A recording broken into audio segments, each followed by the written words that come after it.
কোনো ব্যক্তি যদি একজন রোজাদারকে ইফতারি করায়, ইফতারির বদৌলতে তার গুনাহগুলো মাফ হয়ে যাবে। যে ইফতারি করালো তার গুনাহ কি হয়ে যাবে? মাফ। দুই নম্বর রিওয়ার্ড, সে জাহান্নামের আগুন থেকে মুক্তি পেয়ে যাবে। 3 নম্বর পুরস্কার, যাকে ইফতারি করালো সে রোজা রেখে যে সওয়াব পাবে, যে ইফতারি করিয়েছে সে সেই পরিমাণ সওয়াব পাবে। এবং সাহাবায়ে কেরাম তখন বলছেন, ইয়া রাসূলুল্লাহ, আমরা তো আমাদের কাছে তেমন বেশি খেজুর, দুধ, দামি খাবার দাবার নাই, আমরা কিভাবে কি দিয়ে ইফতারি করাই? নবীজি বলছেন, কেউ যদি 1 গ্লাস পানি দিয়েও কোনো রোজাদারকে ইফতারি করায়, সেও তার গুনাহ মাফ হয়ে যাবে, জাহান্নামের আগুন থেকে মুক্ত হয়ে যাবে, এবং রোজাদার রোজা রেখে যে সওয়াব পাবে সেই সওয়াব পেয়ে যাবে।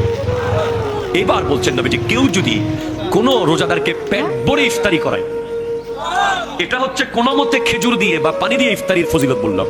আর কেউ যদি কোনো রোজাদারকে পেট ভরে ইফতারি করায়, তাহলে কাল হাসরের মাঠে আল্লাহ ওই ব্যক্তিকে হাউজে কাউসারের পানি পান করাবে, এমন ভাবে পান করাবে জান্নাতে যাওয়ার আগ পর্যন্ত তার আর কোনো তৃষ্ণা লাগবে না।